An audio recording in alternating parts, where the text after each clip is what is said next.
All right, is this on? All right. Welcome, everybody. I am State Representative Brian Monroe. How do you create a national blueprint of bipartisanship? You create a bipartisan legislative body with a mutual goal of supporting and opening lines of communication with law enforcement and the law enforcement community, a body that is guided by experienced members of that community. Today, both myself and my co-chair, Representative Weaknect, are happy to introduce the Pennsylvania House of Representatives Law Enforcement Caucus. Thank you.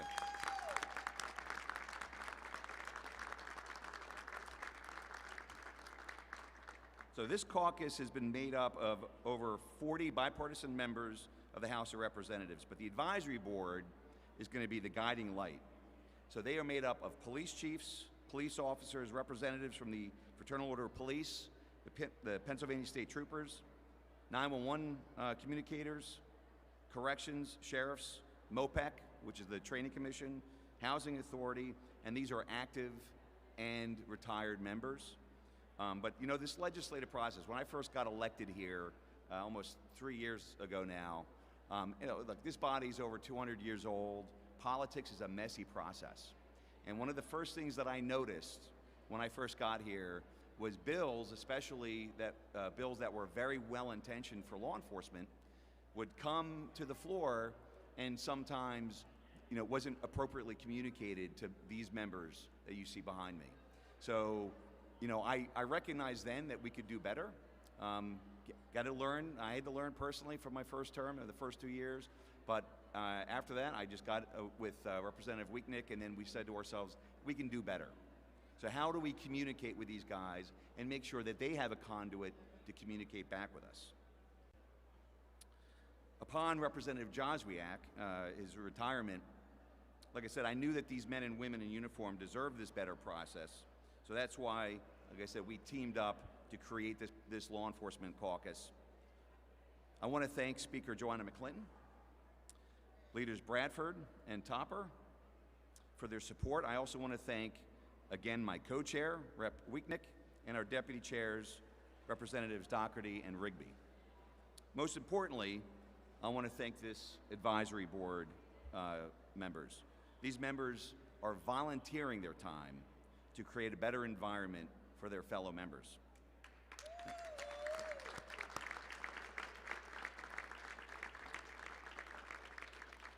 Now, Eric and I can't do this alone, so I would be remiss if I did not thank both my legislative assistant, Ashley Perez, and my chief of staff, Leo Greenberry. They deserve a round of applause because this was a lot of work.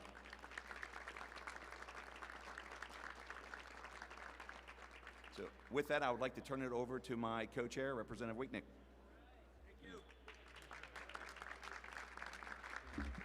Thank you very much. Looking at all these uniforms, I didn't realize how much I missed the life I had before as a law enforcement officer. Good afternoon, and thank you for attending. It is an honor to stand before you today, not just as a proud American and a former law enforcement officer, but to be the co-chair of the Law Enforcement Caucus, representing the brave men and women who put on the badge every single day to go out and protect our communities. Let me be clear, we back the blue. We don't just say it, we act on it. That means advocating for legislation that gives officers the resources they need, the training they deserve, and the respect they've earned. Our mission in the caucus is simple: defend law and order, promote community safety, ensure our justice system works, not just for the criminals, but for the victims as well. We will fight to ensure that no officer is left without support, both on the streets and right here in Harrisburg.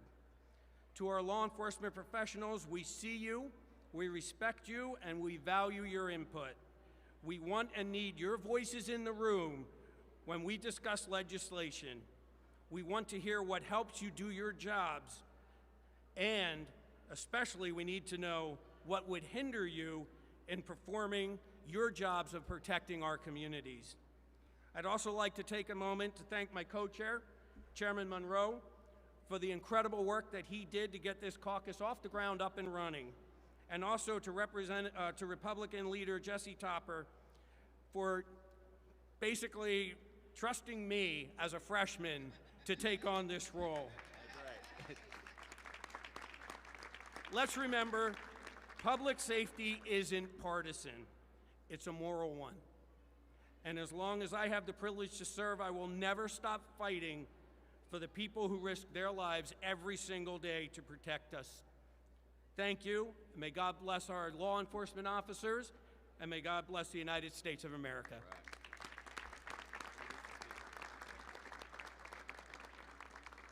I would like to welcome up Madam Speaker. Thank you to our co-chairs, Representative Weaknect and Representative Monroe, and to our newest member of law enforcement that's here, Representative Guggenhauer.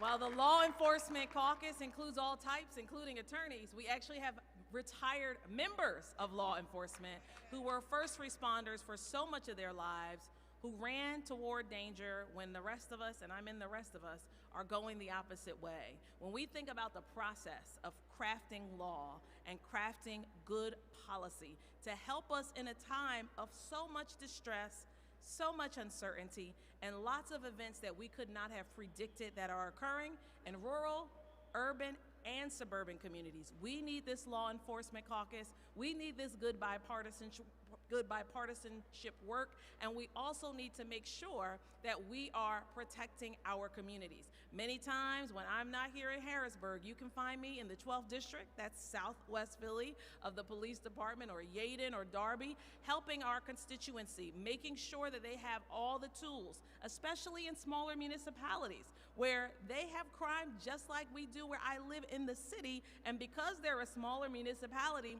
they do not have all the tools necessary to protect our communities. But I'm glad to advocate for my constituents in this area, and I applaud the efforts of this new caucus and look forward to us getting good bills out of the House Judiciary Committee over to our friends in the Senate and to our good Governor Josh Shapiro's desk so we can make progress together. Thank you. Thank you.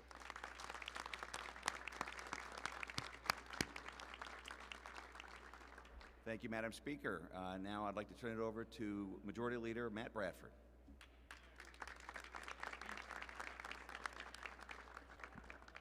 Thank you, Chairman Monroe and Vice Chairman, Co-Chairman. I apologize. It's a bipartisan endeavor, Representative Weaknect, and I do appreciate the work that you do, and I want to most importantly recognize the men and women behind us who protect us every day. I notice East Norriton is represented here, and when our fine speaker said the challenge in suburban Pennsylvania, in Montgomery County, I will tell you this week, I was having a breakfast event with all of my local police departments, but East Norriton in particular, and they talked about the challenges they're dealing with, challenges that we in this legislative body need to answer that call. We need to be assistants, and we have great leadership here.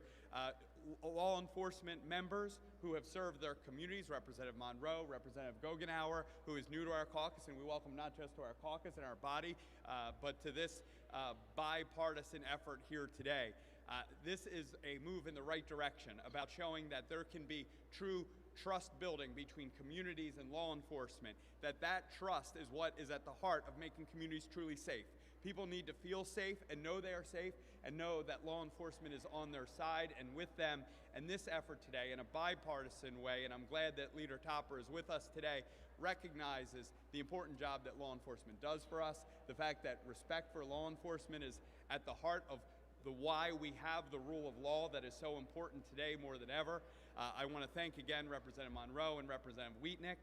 I will turn it back over to Representative Monroe, and again, with the complete appreciation and recognition of the unbelievable difficult work you do, and thank the members who are truly across the ideological spectrum, the political spectrum, that are here today, who recognize that good policing, safe communities is at the heart of what everyone wants for their family, for their community, and what all of us want for our Commonwealth. Thank you again, Representative Monroe, for making this possible.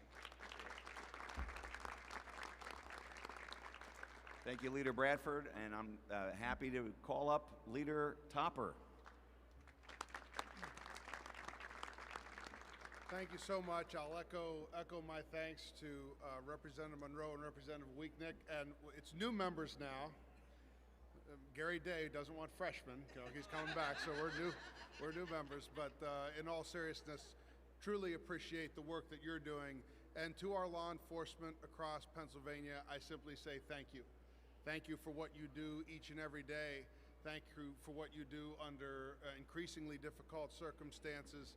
And we will do what we can at the state level to support each and every one of you, as well as our communities. Leader Bradford is correct. It is about rebuilding trust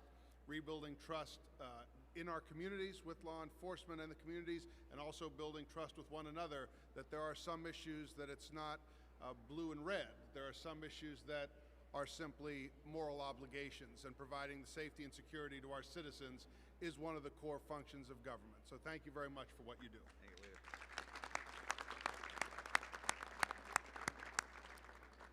And now I'd like to turn it over to my deputy chair on the Democratic side, Representative Sean Doherty. Here.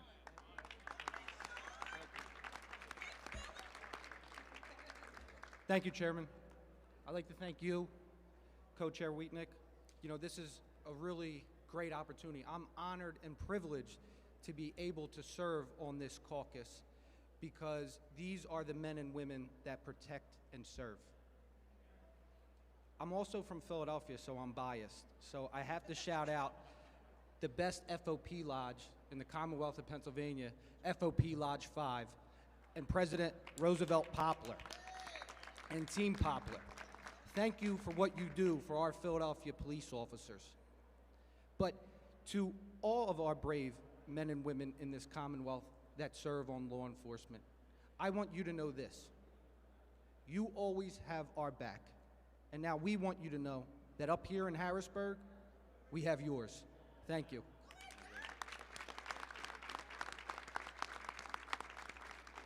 Well, he's shouting out Lodge 5. I got to give a shout out to 27 in Delaware County. That's my lodge. Yeah, Lodge 27. My next speaker is the Republican Deputy Chair. I'm not sure if he's here. Jim Rigby. Is he here? Rigby? Oh, come on up, sir. Hey, Jim Rigby. Keep it short. Thank you very much. Boy, I'm going to date myself a little bit. You know, when I graduated from the academy, it was June of 1983. This past December 10th, I finally retired my badge after 41 years. It's a younger man's game. But I can tell you, when I went through the academy, every 3 months, we had a new class coming in. Roughly 25 to 30 cadets, roughly 120 cadets a year. Last year, my academy graduated 11. So we've got a problem. We've got to talk about recruitment and retaining and getting a positive image back to the men and women in blue. It's very important. In 2023, we passed House Bill 863. It lowered the physical fitness standards, the Cooper standards, from 30% to 15%. That is for entrance only. They still needed them to maintain and hit 30% to graduate. That was only for the first-class city of Philadelphia.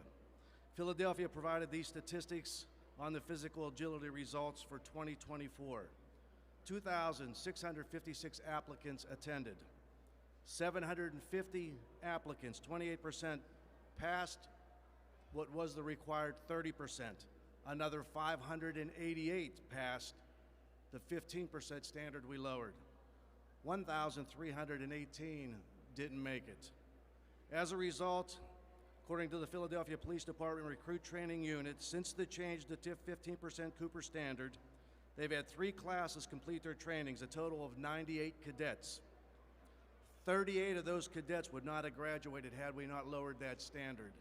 That's a huge number when you look at the amount of numbers that we're at. So I plan to introduce legislation this year that is going to take this program and open it up to all municipalities so that we can get all of our cadets and municipalities up to where they need to be. I know so many departments are striving hard. So many departments have men that are working 2 and 3 departments, so we need to get more policemen back there, more feet on the ground. I do have 2 other pieces of legislation that's going to be coming out. One is going to be for MOPEC to put out an app on a phone, so anybody that wants to get into law enforcement can look at it, understand what those physical training attributes will be, where they need to be to come in to test. It'll also allow them to track an app on their phone that they can see where they're at with their physical fitness. It'll set up a diet plan, a fitness plan for them, all these to help these individuals to come in and be successful cadets. Third one is just going to bring to light the age of 18 to 21. We have many young officers coming out of the academies now that are 19, 20 years old, and there's still departments that believe because they're 20 they can't possess a firearm, a handgun. Under federal law it's 21. There is an exception in that law that if you're law enforcement and you're 19 or 20 years old, you can have a handgun and you can carry it. A lot of departments make them lock it up and keep it at the department until they turn 21. I believe you're a policeman 24/7, and you should have your right to carry your weapon that goes through the same rigorous training as every other man in that department, and they should have their firearms with them at all times. And so we're going to clear the air on that to make sure that all departments, and quite honestly, I talked to a few of my gun shops that didn't know that they could sell to a 19-year-old law enforcement or a policeman to purchase a handgun. So we're going to clear all that up and make sure they know that they can, and we can get these young people where they need to be. Chairman, everybody else, thank you all very much. Thank you. So we have two members from the advisory board. They flipped a coin, so the losers actually get to speak today. So, the PSCOA President, John Eckenrode. I hope I said that correctly. John, where are you?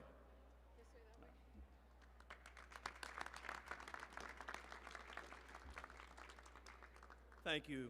Good afternoon. On behalf of the Pennsylvania State Corrections Officers Association, I want to thank Chairman Rowe and Chair Weaknect for creating this important caucus to address the ongoing needs and concerns of the Commonwealth law enforcement community. Public safety is a core responsibility of government. The PSCOA looks forward to working with all caucus members to shape the laws and policies that directly impact our profession, the justice system, and ultimately the safety and well-being of a peaceful society. Ladies and gentlemen, in a world where the safety and well-being of our communities often hangs in the balance, fostering open communications between those who enforce the laws and those who craft it is a necessity. Corrections officers, police officers, and the entire law enforcement community is comprised of brave public servants who witness firsthand the challenges and complexities of maintaining order and justice. We are on the front lines. That's why this caucus and its work will be critical. By allowing officers to share their experiences and insights with legislators, we're hopeful that the laws and policies impacting law enforcement and public safety will be based on facts and data and grounded in common sense. Once again, I want to thank Chairman Rowe and Chair Weaknect for their leadership, as well as the members of the Law Enforcement Caucus. The PSCOA looks forward to working with you all. Thank you.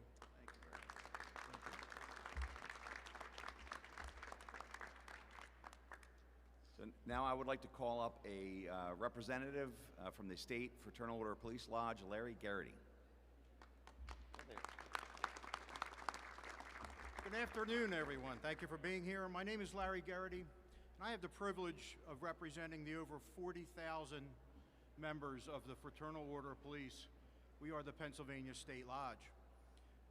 On behalf of the FOP, we'd like to express our gratitude to Chairman Monroe, Chairman Weaknect, for their leadership in establishing this group. We would also like to thank the other members of the Pennsylvania House of Representatives who have stepped forward to serve in this newly formed caucus. Your initiative and forward-thinking approach reflect your dedication to Pennsylvania's law enforcement community.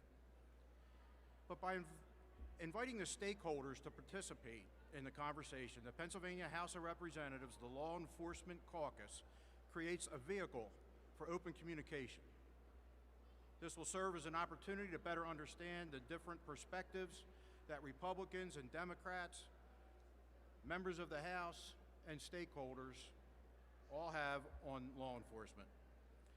This sets the stage to not only have those relaxed, easy conversations, but also to have the difficult ones. Those conversations are the ones that get things done. Thank you all for your time and thoughtfulness and your efforts in this new endeavor. The Pennsylvania Fraternal Order of Police looks forward to the many successes that are sure to come. Thanks again.